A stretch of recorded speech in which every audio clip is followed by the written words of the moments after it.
Shri Bhuvi properties private limited వారి 7 hills future city ఇప్పుడు మన సాగర్ హైవేలో నమ్మకానికి అమ్మలాంటిది మన భూవి ప్రాపర్టీస్. రాష్ట్రం వచ్చి కూడా దాదాపు 13 సంవత్సరాలుగా వస్తుంది. తెలంగాణ రాష్ట్రం సాధించిన తర్వాత 2 సార్లు ముఖ్యమంత్రిగా చేసినటువంటి కేసీఆర్ నిరుద్యోగుల విషయంలో విపక్షపాతం అనేది చూపించుండు. వాళ్ళందరూ నిరుద్యోగులందరూ కలిసి కూడా గద్దె దించిన సందర్భం మనం చూస్తున్నాం. కాంగ్రెస్ ప్రభుత్వం వచ్చి 30 నెలలుగా వస్తుంది. నిరుద్యోగులకు ఇప్పటికీ అన్యాయం జరుగుతూనే ఉంది. నోటిఫికేషన్ల భర్తీ విషయంలో కావచ్చు, జాబ్ క్యాలెండర్ విషయంలో కావచ్చు, అన్ని విషయాల్లో కూడా వాళ్ళకు భర్తీ విషయంలో నిర్లక్ష్యం అనేది వహిస్తూ ఉందని చెప్పేసి కూడా ఈరోజు ఓయూ లీడర్స్ అనేది మనతో పాటు ఉన్నారు. మోతిలాల్ నాయక్ అన్న మనతో పాటు ఉన్నారు. SIPC నోటిఫికేషన్స్ గురించి కూడా మాట్లాడే ప్రయత్నం చేద్దాం. అన్న, ఏంది ఈరోజు మీరు ప్రధానంగా ఒక ర్యాలీ అనేది కూడా నిర్వహించడం జరిగింది. రేవంత్ రెడ్డికి ఏం చెప్పబోతున్నారు మీరు? మేము రాష్ట్ర ప్రభుత్వానికి చెప్పదలుచుకున్న విషయం ఏంటంటే, మీరు 5,000తో నోటిఫికేషన్ SIPC నోటిఫికేషన్ వేస్తే 15 లక్షల మంది నిరుద్యోగులు తీవ్రంగా ఇబ్బంది పడతారు. 3 సంవత్సరాల నుంచి వాళ్ళు ఓపిక పట్టినారు. ఏ రోజు కూడా రోడ్డు మీద వాళ్ళు ధర్నాకు రాలే. మేము ఇన్ని ధర్నాలు ర్యాలీలు చేసినాం, కానీ ఎప్పుడు కూడా నిరుద్యోగ యువత SIPC సంబంధించిన వాళ్ళు ఎప్పుడు కూడా బయటకు రాలేదు. కానీ వాళ్ళు ఇప్పుడు గత వారం రోజుల నుంచి అశోక్ నగర్లో, దిల్సుఖ్ నగర్లో వర్షంలో తడుచుకుంటూ ఉద్యమాలు చేసుకుంటున్నారంటే దానికి కారణం మీరు ఇచ్చినటువంటి స్టేట్మెంట్. ఆ స్టేట్మెంట్ ఏంటిది? 5,000తో SIPC నోటిఫికేషన్. SIPC నోటిఫికేషన్ 5,000తో ఇస్తే దాంట్లో 2,000 పోస్టులు హైదరాబాద్ వాళ్ళకి పోతుంది, 3,000 పోస్టులు ఏమో గ్రామీణ ప్రాంతాలకు పోతుంది. పోయినప్పుడు 3,000 పోస్టులు 33 జిల్లాల కంటే కులానికి ఒక ఉద్యోగం కూడా రాదు. మరి నువ్వు ఎవరికి ఇస్తున్నట్టు ఉద్యోగం? నీకేమో ఇష్టం వచ్చినట్టుగా నీ చైర్పర్సన్లు, కార్పొరేషన్లు, ఎమ్మెల్యేలు, MLCలు అన్నీ చేసుకుంటూ పోయినావు. ఈ 3 సంవత్సరాల్లో మరి నువ్వు 3 సంవత్సరాలు వెయిట్ చెప్పించి 5,000 పోస్టులు ఇచ్చి ఎవడని ఇస్తాడా? పోనీ నువ్వు ఫస్ట్ సంవత్సరంలో 5,000 ఇచ్చి, సెకండ్ సంవత్సరంలో 5,000 ఇచ్చి, ఇప్పుడు 5,000 ఇస్తూ ఉంటే అది ఒక లెక్క ఉంటుంది. నువ్వు ఇప్పుడు 5,000 ఇస్తే దాంట్లో ఎవడు జాబ్ కొట్టాలి?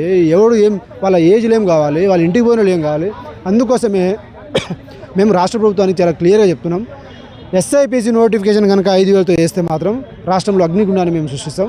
ఆ పరిస్థితి అనేది రాష్ట్ర ప్రభుత్వం తీసుకురావద్దని మేము హెచ్చరిస్తాం. ప్రభుత్వం దగ్గర ఏంటంటే నోటిఫికేషన్స్ విషయం కావచ్చు, ఏదైనా సరే 5,000కే పరిమితమై ఉంది కాబట్టి మేము ఇవ్వలేకపోతున్నాం అనేది కూడా వాళ్ళు కరాకచ్చిగా కూడా సూచిస్తున్నట్టుగానే కనబడుతుంది కదా. ఇప్పుడు వేకెన్సీస్ 19,000 పోస్టులు ఖాళీ ఉన్నాయి. ఇది స్వయాన DGP గారే చెప్పినటువంటి మాట. ఇది వాస్తవం కాదా? మేము చెప్పినామా ఇన్ని ఖాళీలు ఉన్నాయని చెప్పేసి? వాళ్ళే చెప్పింది. మరి చెప్పినప్పుడు నువ్వు ఈ స్టేట్మెంట్ ఫస్ట్ సంవత్సరంలో మాట్లాడి నువ్వు 5,000 ఇస్తే, అరే సరే ఇంకో 5 సంవత్సరాలు ఉంది, టైం ఉంది కదా, ఒక్కో సంవత్సరంలో 5,000, 10,000 ఇచ్చుకుంటూ పోతారు, దానివల్ల న్యాయం జరుగుతుంది, ఎందుకు తొందరపాటని అనుకోవచ్చు. కానీ ఇప్పుడు 3 సంవత్సరాలు అయింది కదా, దాంట్లో ఏ కులానికి అంటే ఒక కులానికి 1000 మంది పోటీ పడాలా? కాబట్టి రాష్ట్ర ప్రభుత్వానికి కూడా మేము చాలా క్లియర్గా ఏం చెప్పాలనుకుంటున్నామంటే, ఈ లాంగ్ జంప్ ఏదైతే ఉన్నదో దాన్ని కూడా 3.8కి కుదించాలని చెప్పేసి మేము డిమాండ్ చేస్తూ ఉన్నాం. జీవో నెంబర్ 46ని రద్దు చేయాలని చెప్పేసి, SI ఏజ్నేమో 36 సంవత్సరాలకు, PC ఏజ్నేమో 35 సంవత్సరాలు పెంచాలని చెప్పేసి కూడా మేము డిమాండ్ చేస్తాం. ఎత్తు విషయంలో చూసుకుంటే లాంగ్ జంప్ కూడా 3.8 అంటే గతంలో నాటినే మేము యాజ్ ఇట్ ఈస్గా మనం నిర్వర్తిస్తున్నాము. కానీ ఇప్పుడు కొత్తగా మీరు మళ్ళీ ఇవన్నీ సూచిస్తే ఎంతవరకు కరెక్ట్ అనేది కూడా. గతంలో 4 మీటర్లు ఉన్నది, గతంలో 4 మీటర్ అంటే ఇంతకుముందు 3.8 ఉండే, దీనికి ఇప్పుడు వీళ్ళు 4.4 చేసినారు కాబట్టి ఏం మాట్లాడుతున్నట్టు ప్రతి ఒక్క మాట కూడా చాలా చాలా ఆర్గనైజ్డ్గా, చాలా ఆలోచించి ఆచితూచిగానే ఆలోచించి మాట్లాడుతుంది తప్ప ఏది పడితే అది మాట్లాడలేదు. రాష్ట్ర ప్రభుత్వం దీంతోనే మేలుకోనాలి. రాష్ట్రంలో ఉన్న నిరుద్యోగ యువత మొత్తం కూడా మనము పోరుబాట చేస్తేనే, ఎదురు పోరాటం చేస్తేనే మనం న్యాయం జరుగుతుంది తప్ప ఇంట్లో కూర్చుంటే మనం నోటిఫికేషన్ ఎవడు రాడు. నీకు బాధ ఉందనేది నువ్వు బయట వచ్చి కనబడితేనే నీ బాధ కనబడుతుంది. నువ్వు మాట్లాడతావా, చేస్తావా, చేయవా తర్వాత సంగతి. కానీ నువ్వు బయటకు వచ్చినట్టే నీకు పెయిన్ ఉంది, నీకు పెయిన్ ఉంటేనే పట్టించుకునే లేడు. అలాంటి నువ్వు పెయిన్ చూపెట్టకపోతే వాడు ఎందుకు ఇస్తాడు మనకు? కాబట్టి రాష్ట్రంలో ఉన్న అశోక్ నగర్లో కానీ, దిల్సుఖ్ నగర్లో ఉన్న కానీ 33 జిల్లాలో ఉన్న నిరుద్యోగ యువత మొత్తం కూడా రోడ్ల మీద వచ్చి ధర్నాలు, రాస్తారోకోలు చేయాలని చెప్పేసి నేను ఒక పిలిపిస్తాను. ప్రభుత్వం ఏర్పడ్డాక 30 నెలల్లో దాదాపు 70,000 ఉద్యోగాలు మేము ఇచ్చినాం. నోటిఫికేషన్స్ వద్దని మొత్తుకుంటున్నారు. ఇచ్చిందే 13,000 ఉద్యోగాలు, అది వాడు కూడా తెలుసు.